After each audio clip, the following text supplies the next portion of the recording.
Oke teman-teman, kembali lagi di channel YouTube Saham Cerdas, Investor Cerdas. Kali ini saya akan membawakan video dengan tema cara hidup dari dividen saham Dimes tahun 2025. Apa saja yang akan kita bahas tentang bagaimana cara hidup dari dividen saham Dimes tahun 2025? Yang pertama ada profil Dimes, yang kedua ada pemegang saham Dimes, yang ketiga pergerakan harga saham Dimes selama 1 tahun terakhir, yang keempat laba selalu positif, yang kelima rajin bagi dividen, keenam dividen yield Dimes besar, yang ketujuh simulasi model yang dibutuhkan untuk hidup dari dividen saham Dimes, dan yang terakhir resiko penurunan harga saham Dimes setelah bagi dividen.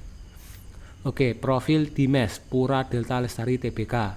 PT Pura Delta Lestari Tbk merupakan salah satu pengembang properti yang menspesialisasikan diri dalam kepemilikan real estate dan pengembangan sektor industri, komersil, dan perumahan.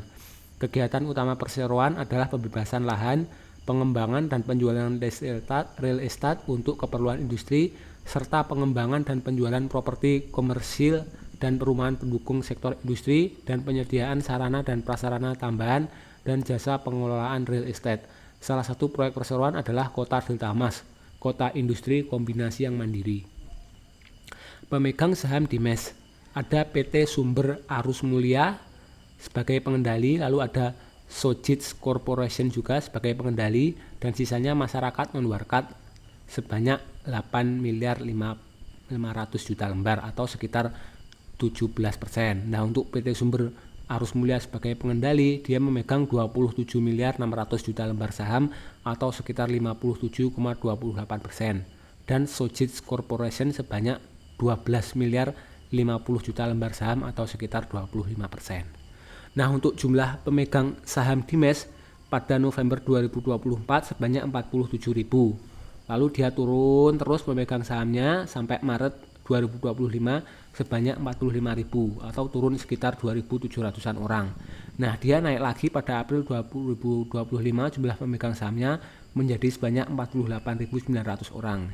Ini karena Dimes membagikan dividen yang besar. Jadi investor pada berbondong-bondong masuk untuk memperoleh dividennya. Lalu kita bahas pergerakan harga saham Dimes setahun terakhir. Nah, selama 1 tahun terakhir pergerakan harga saham Dimes sempat sideways ya, lalu kemudian dia turun dan menjelang RUPS dan pengumuman dividen dia naik tinggi hingga pada saat RUPS yaitu ada candle hijau yang sangat tebal dan sangat tinggi. Itu karena dia membagikan dividen yang sangat banyak, yaitu kurang lebih sekitar 29 per lembar saham. Nah, untuk harga saham tertinggi selama 1 tahun terakhir itu ada di harga 185 dan harga terendahnya ada di harga 127. Untuk harga saham Dimes saat ini ada di harga Rp143 per lembar saham. Lalu kita bahas laba Dimes, labanya selalu positif. Yang pertama kita bahas ada revenue atau pendapatan Dimes selama 5 tahun terakhir. Pada tahun 2020 pada saat Covid, pendapatan Dimes sebesar 2,6 triliun. Nah, setelah itu pada tahun 2021 pendapatannya turun menjadi 1,4 triliun. Pada tahun 2022 pendapatannya naik menjadi 1,9 triliun. Dan pada tahun 2023 pendapatannya tetap yaitu di 1,9 triliun. Pada tahun 2024 pendapatannya naik sedikit menjadi 2,033 triliun. Nah, selama 5 tahun terakhir kalau kita lihat dari tahun 2020 pendapatannya turun banyak di tahun 2021 dan setelah itu cenderung naik ya teman-teman. Lalu kita bahas ke net income atau pendapatan bersih. Pada tahun 2020 pendapatan bersih Dimes sebanyak 1,3 triliun. Pada tahun 2021 pendapatan bersihnya atau labanya itu turun separuhnya menjadi 715 miliar, dan pada tahun 2022 naik banyak pendapatan bersihnya menjadi 1,2 triliun. Pada tahun 2023 laba bersihnya cenderung tidak bergerak, hanya 1,2 triliun, tetap sama kayak tahun 2022. Dan pada tahun 2024 laba atau pendapatan bersihnya naik menjadi 1,33 triliun. Sama ya. Jadi pada tahun 2020 hingga tahun 2024 laba bersihnya turun sedikit ya, dari 1,348 triliun menjadi 1,334 triliun. Nah, nggak ada 1% turunnya. Jadi cenderung stagnan ya, kalau bisa dibilang tidak ada pertumbuhan. Tapi kalau kita lihatnya dari tahun 2021 pertumbuhannya luar biasa ya. laba bersihnya. Dari 715 miliar ke 1,33 triliun itu hampir 2 kali lipat. Nah, sekarang kita bahas IPS, earning per share atau pendapatan bersih per lembar saham. Pada tahun 2020 IPS Dimas sebesar Rp27,96. Pada tahun 2021 IPS-nya turun menjadi Rp14,83. Pada tahun 2022 IPS-nya naik menjadi Rp25,26. Pada tahun 2023 IPS sebesar Rp25,10 dan naik pada tahun 2024 IPS-nya sebesar Rp27,67. Lalu selanjutnya kita bahas dividen histori Dimas. Dimas merupakan saham yang rajin membagi dividen. Nah, jadi pada tahun 2019 sampai tahun 2025 Dimas hanya absen sekali membagi dividen, yaitu pada tahun 2024. Sisanya Dimas selalu rajin membagikan dividen. Nah, kita lihat pada tahun 2023 ini ya, Dimas dividen finalnya nggak ada dan dividen interim pada tahun 2024 nggak ada. Jadi hanya kosong 2 kali ya. Sisanya dividen interim dan dividen final selama 6 tahun terakhir selalu ada ya. Nah, Dimas sendiri konsisten memberikan dividen payout ratio di angka 47% sampai 68% dan dividen yield di angka 6% sampai 22% selama 6 tahun terakhir. Dividen yield 22% terjadi pada tahun 2020, yaitu dari laba tahun 2019. Dan dividen yield terendah yaitu pada tahun 2022 sebesar 8,68% dari laba tahun 2021. Sedangkan untuk tahun 2024 dividen final Dimas sebanyak Rp29 per lembar saham atau yieldnya sebesar 16,48%. Lalu kita akan membuat simulasi modal yang dibutuhkan untuk hidup dari dividen saham Dimas. Simulasi pertama yaitu dengan asumsi biaya hidup 5 juta per bulan atau biaya hidup setahun 60 juta.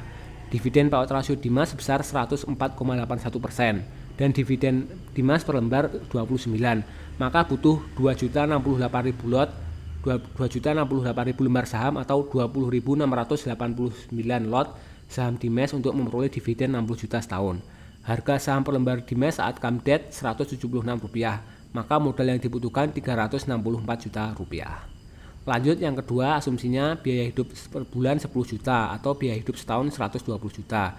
Dividen payout ratio Dimas 104%, maka dividen per lembarnya 29. Butuh 4.137.000 lembar saham atau 41.379 lot saham Dimas untuk memperoleh dividen 120 juta setahun. Harga saham per lembar Dimas saat come date Rp176, maka modal yang dibutuhkan untuk dapat dividen 120 juta modalnya Rp728 juta. Yang terakhir, simulasi ketiga dengan biaya hidup 20 juta per bulan dan biaya hidup setahun 240 juta.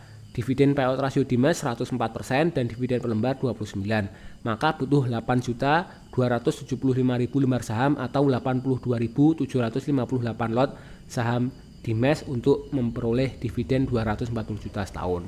Harga saham per lembar Dimas saat come date Rp176, maka modal yang dibutuhkan untuk dapat dividen 240 juta setahun sebesar Rp1.456 juta. Oke teman-teman, yang terakhir kita bahas adalah resiko penurunan harga saham Dimas setelah bagi dividen. Setelah bagi dividen, harga saham biasanya turun senilai dividen yang dibagikan. Untuk mengatasinya, maka kita harus membeli 1 bulan atau 2 bulan sebelum RUPS ketika harga saham masih di bawah dan belum bergerak naik terlalu banyak. Dan solusi kedua yaitu menjadi investor jangka panjang yang fokus pada dividen. Nah, ini khusus untuk saham-saham yang rajin bagi dividen dan dividen yieldnya besar. Jadi selain dapat capital gain, selain mengincar capital gain, kita juga bisa mengincar balik modal dari dividen yang dibagikan tiap tahun. Nah, untuk kasus Dimas ini dari harga 176 dia langsung gap down ya, langsung turun ARB 15%, terus kemudian turun lagi sebanyak senilai 29 turunnya. Nah, nutup dividen lah, langsung harganya turun. Nah, tapi kalau teman-teman beli di harga sideways di bawah sebelum RUPS, 1 bulan sebelum RUPS ya, teman-teman masih aman. Walaupun dia turun, kita tetap dapat dividen dan tidak minus karena kita belinya pas masih di bawah. Oke, sekian dulu teman-teman pembahasan video kali ini. Semoga video yang saya bawakan bermanfaat. Terima kasih sudah menonton. Jangan lupa like, subscribe, dan komen.